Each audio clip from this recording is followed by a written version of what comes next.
Hey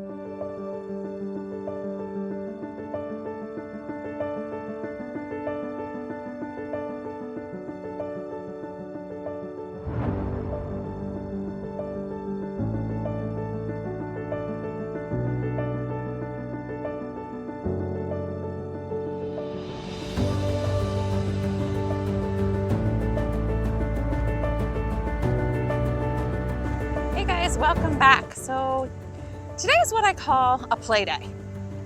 Now there's a lot of variations of play days, depending on what I want to do or what I think the horse might enjoy doing, or maybe some body awareness that I want to teach them or something like that. And some days it's just, we hack out and we have fun together.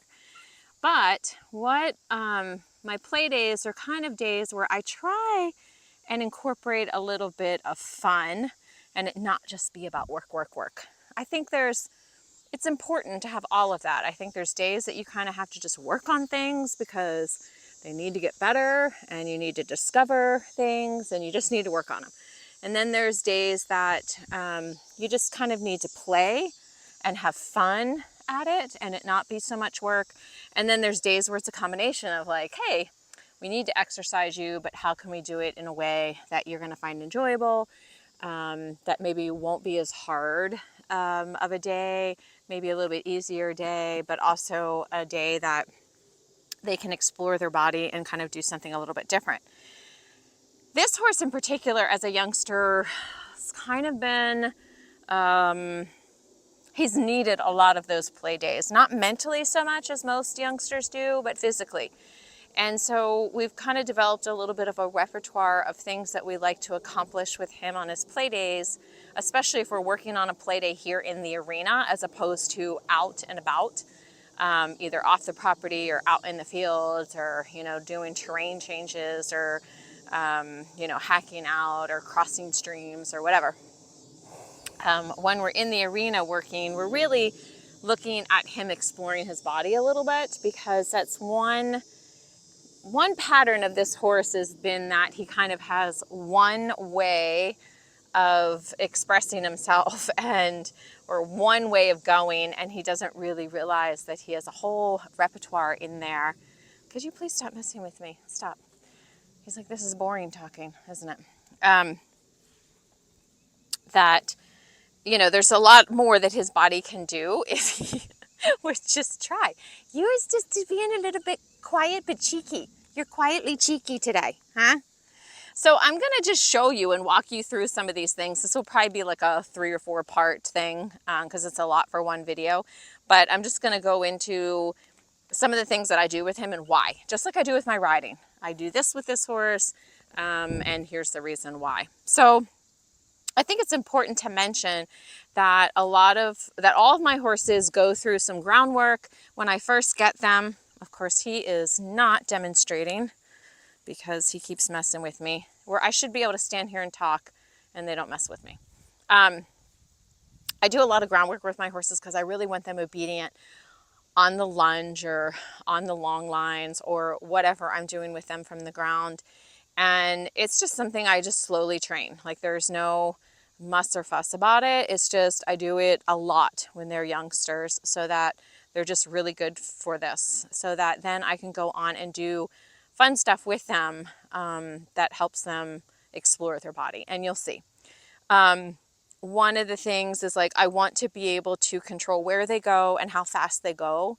And that's all done with body language and voice commands. And you notice that then I'll use those voice commands under saddle too. So if your horse does not have that ability, go back and put that ability in there. There is a lot of great trainers that show things from the ground that you can learn how to really have good body control over all of your horse's different body parts. And that's super important if you're going to go do this work, because we really are going to be working on cues, and we're going to be shaping a lot, and we're going to be doing things that require you to not have to focus on basic walk, trot, canter on voice command and the horse going around you and giving you, your space and, just being really obedient and quiet on the lunge line. If all they know on a lunge line is to go out to the end of it and run around, you're really going to have a hard time with some of these skills. So go back and teach the better lunging skills, the better groundwork skills beforehand. So you can pick up some of them just by watching me, but I'm not going to be going into that because there's a gazillion people that do that. What I'm going to be going into is then how I do different things with them to kind of, and he's really fun and, you know, to do this with, because he, don't let the falling asleep right now fool you. He really likes to kind of come out here and do different things. So a lot of times just for warm up, I'm just going to kind of get him moving around. So we'll do that first. We'll get him moving around, and then we'll come back for part 2 and we'll start talking about different games that I do with him. Okay.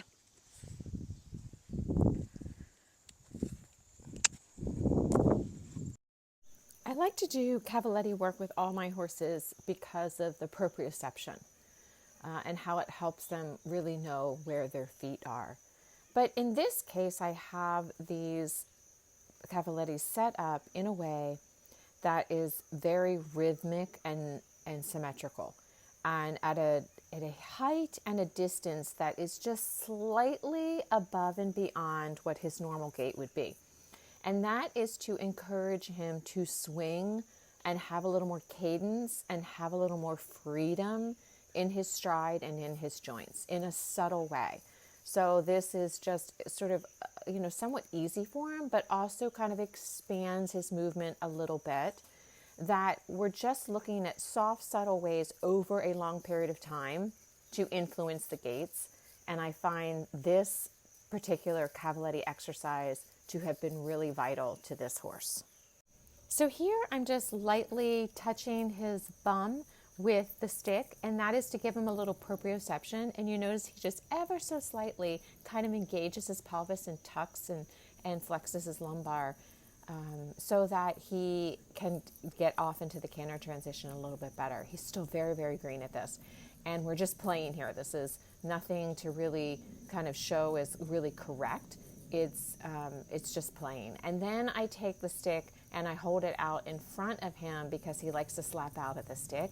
And I'm just using that natural thing that he wants to do to get him to sort of free up his shoulders a little bit. And it just kind of, it just is to him to explore his body. I'm not really trying to teach him anything here. In this video, I've actually switched to the pull noodle because it's a really gentle way of touching the horse and giving them some proprioception of their body without them thinking that it's a whip or anything that would hurt them. And again, I'm touching him on the bum. Again, if you notice ever so slightly, a little flexion of the pelvis, just teaching him a little awareness of the changes in his pelvis. And then I'm touching him on the hind leg to give him a little awareness of where his hind legs are. And if you notice, he just ever so slightly picks up the hind leg I'm touching a little quicker. We'll shape that in the future to something that means something like piaffe or passage or something like that. But for right now, it's just that sort of awareness.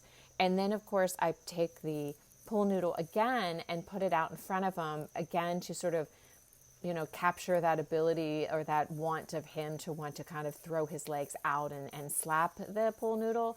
And again, just to free up his shoulders and just to kind of give him a different way of using his body that he wouldn't maybe naturally do without those little props out there.